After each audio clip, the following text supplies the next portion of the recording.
Assalamualaikum warahmatullahi wabarakatuh. Salam sejahtera bagi kita semua. Apa kabar hari ini teman-teman?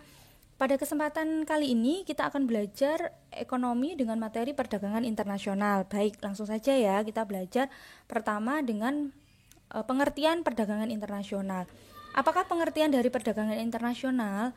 Perdagangan internasional adalah proses jual beli barang dan jasa antara satu negara dengan negara yang lain. Itu perdagangan internasional. Jadi kegiatan perdagangan internasional itu ada ekspor dan impor. Kemudian di slide yang kedua, apa tujuan suatu negara itu melakukan perdagangan internasional? Yang pertama, satu, meningkatkan devisa negara. Dengan suatu negara itu melakukan ekspor, maka akan meningkatkan devisa suatu negara tersebut. Dengan naiknya devisa, maka akan meningkatkan kesejahteraan masyarakat di dalam negeri. Kemudian yang kedua, memenuhi kebutuhan negara.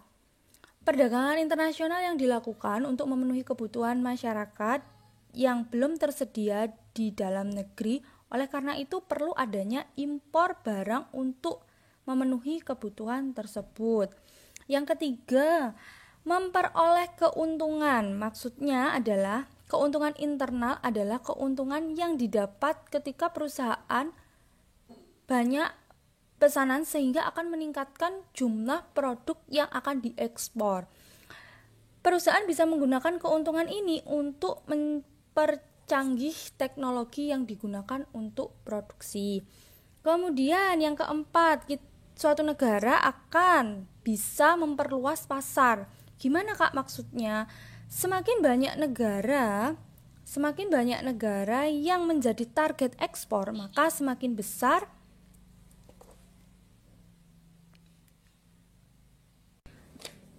kemungkinan untuk mendapatkan keuntungan yang lebih banyak. Kemudian yang terakhir adalah transfer teknologi modern. Adanya perdagangan internasional juga memudahkan masyarakat dari berbagai negara. Update tentang perkembangan teknologi terkini, misalnya handphone, mesin, dan lain sebagainya. Kemudian slide berikutnya adalah faktor pendorong perdagangan internasional itu. Yang pertama, adanya perbedaan sumber daya alam. Faktor utama yang mendorong adanya perdagangan internasional adalah perbedaan sumber daya alam di setiap negara. Seperti yang kita tahu, setiap negara memiliki kondisi geografis yang berbeda, sehingga kekayaan alam yang tersedia di setiap negara juga bervariasi. Misalnya, kita contohkan negara kita memiliki sumber daya alam yang melimpah, tetapi SDM-nya kita masih tergolong rendah. Oleh karena itu, Indonesia banyak mengekspor bahan mentah dan banyak mengimpor alat-alat teknologi. Begitu pula dengan negara-negara lain. Mereka akan memiliki kebutuhan-kebutuhan yang belum tersedia di negaranya demi meningkatkan kesejahteraan masyarakatnya. Kemudian yang kedua adalah tren dan gaya hidup yang semakin berkembang. Semakin hari arus globalisasi semakin kuat yang kita tahu. Mudah mendapatkan informasi dan terkoneksi dengan penduduk dari negara lainnya, membuat dunia terasa semakin kecil saja. Hal ini juga mempengaruhi tren gaya hidup masyarakat kita. Banyak dari kita yang tidak lagi mengikuti tren lokal, melainkan trennya sudah mendunia ya, sudah tren-tren dunia yang kita gunakan. Suatu yang menjadi tren di luar negeri itu akan lebih berkembang cepat di dalam negeri. Misalnya saja kita lihat fashion. Banyak dari masyarakat kita yang sudah mengikuti arus fashion luar negeri. Alhasil kondisi ini akan mendorong adanya perdagangan internasional. Kita lanjutkan, yang ketiga adalah memperluas pasar. Maksudnya adalah aktivitas perdagangan tentu bertujuan untuk mendapatkan keuntungan sebesar-besarnya. Dengan dibukanya peluang untuk melakukan perdagangan internasional, banyak produsen mulai memproduksi barang untuk dipasarkan di luar negeri. Dengan demikian, luas pasar maka akan menjadi peluang dan memperoleh keuntungan yang lebih besar. Kemudian yang keempat adalah kekurangan dan kelebihan produk dalam negeri. Kekurangan dan kelebihan produk yang diproduksi di dalam negeri juga akan mendorong perdagangan internasional. Apabila suatu negara keuntungan suatu produknya, apabila suatu negara kekurangan suatu produk, maka negara tersebut akan berusaha memenuhi kekurangan tersebut dengan melakukan impor dari negara lain. Begitu pula apabila terjadi kelebihan produk, agar tidak terjadi kerugian, maka produsen akan memasarkan produknya ke luar negeri. Kemudian yang kelima, kualitas produk dalam negeri. Setiap konsumen pasti menginginkan produk yang terbaik, ya kan? Tetapi terkadang tidak semua produk lokal yang dijual di pasaran dapat memenuhi standar konsumen tersebut. Oleh karena itu, konsumen akan membeli produk yang dibuat dari luar negeri yang memiliki kualitas yang lebih baik. Nah, banyaknya permintaan akan produk tersebut yang dapat mendorong adanya perdagangan internasional. Kemudian yang terakhir, yang keenam, harga produk dalam negeri. Selain kualitas produk, konsumen juga akan memperhatikan harga produk, bukan? Nah, apabila suatu produk dari luar memiliki kualitas yang sama seperti produk dalam negeri, tetapi harganya lebih murah, tentu banyak konsumen yang akan memilih produksi dari luar tersebut. Misalnya, yang populer sekarang adalah produk dari Cina ya. Banyak produk dari Cina yang dijual di Indonesia dan diminati masyarakat lantaran memiliki harga yang lebih murah. Contohnya saja handphone, Oppo, Realme, dan Vivo. Itu dijual dengan kualitas yang bagus tetapi dengan harga yang lebih murah.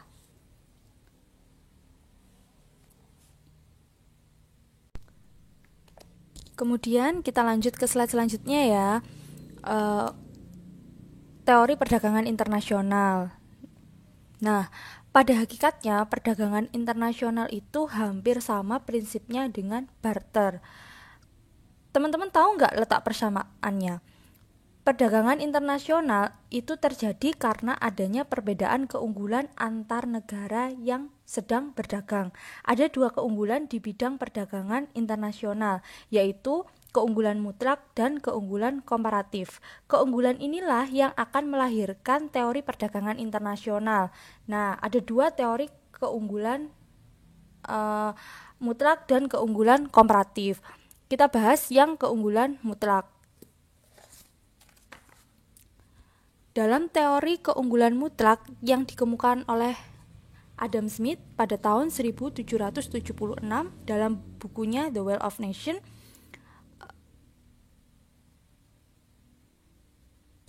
teori perdagangan internasional yaitu berdasarkan pada pembagian kerja internasional yang menimbulkan spesialisasi dan efisiensi produksi dalam menghasilkan sejenis barang. Dalam teori ini menekankan bahwa hubungan perdagangan dua negara pada umumnya terjadi karena terdapat perbedaan biaya mutlak, yaitu perbedaan biaya yang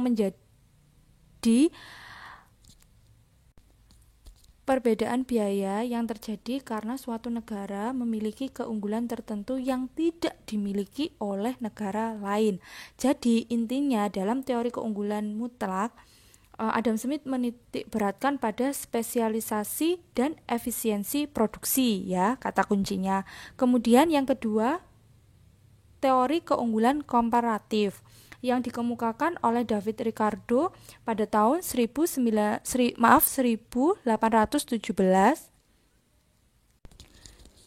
yang menyatakan bahwa keuntungan perdagangan internasional sebenarnya bukan pada keunggulan mutlak, melainkan dari keunggulan komparatif.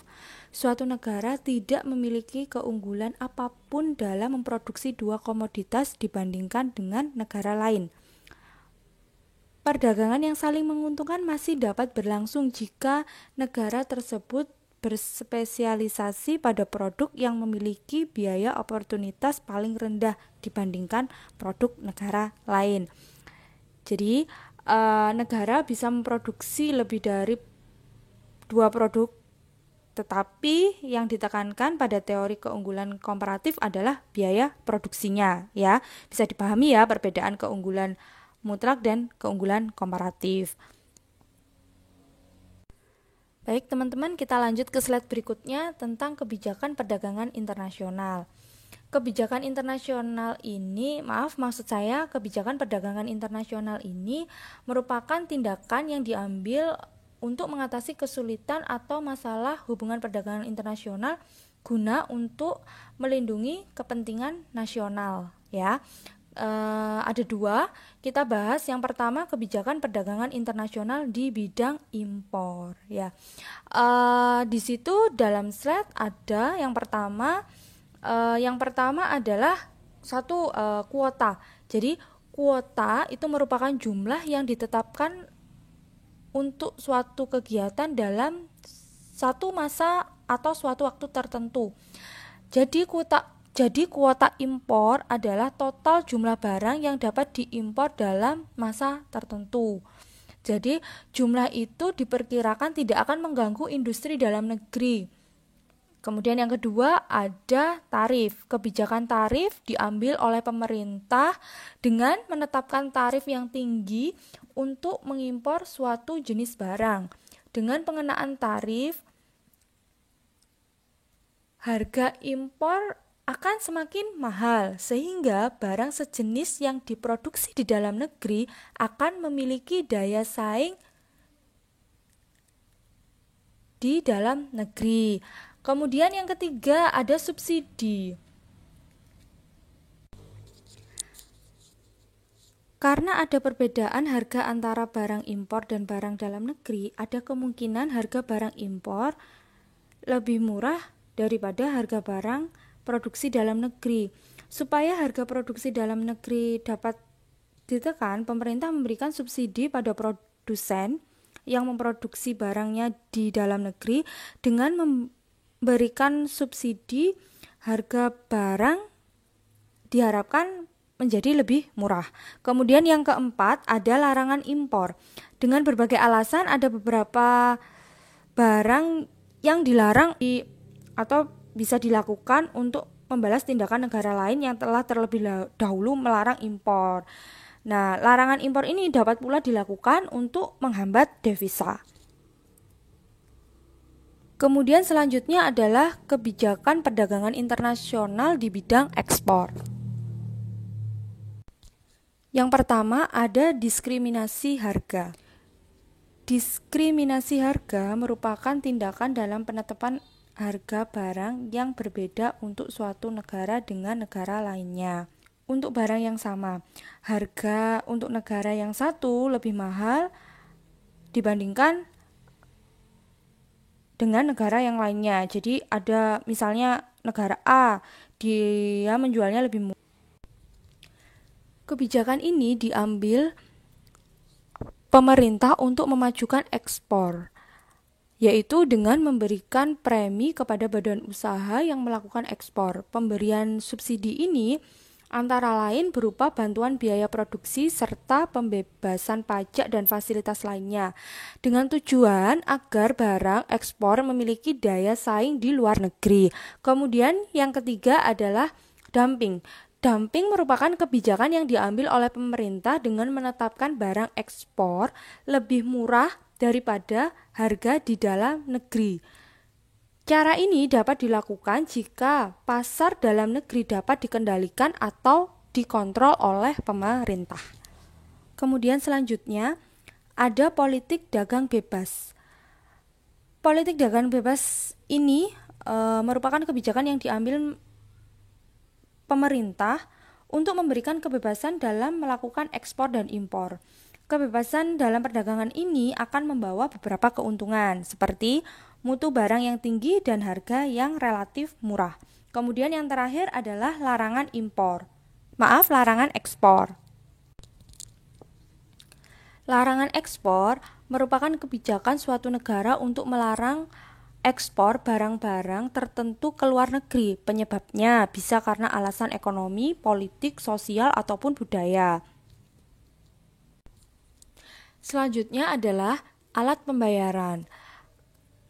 dalam melakukan hubungan ekspor dan impor atau perdagangan internasional, tentu pihak-pihak yang terlibat tidak selalu menggunakan mata uang negaranya.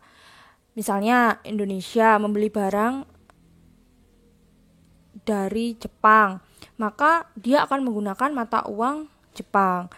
Nah, kendalanya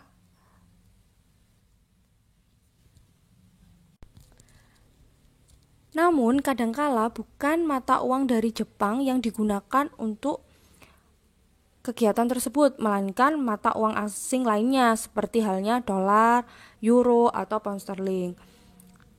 Nah, mata uang tersebut bagi Indonesia, bagi negara kita adalah devisa. Maka secara sederhana devisa adalah alat pembayaran internasional. Ada beberapa jenis barang yang dapat digunakan sebagai alat pembayaran internasional. Salah satunya adalah valuta asing.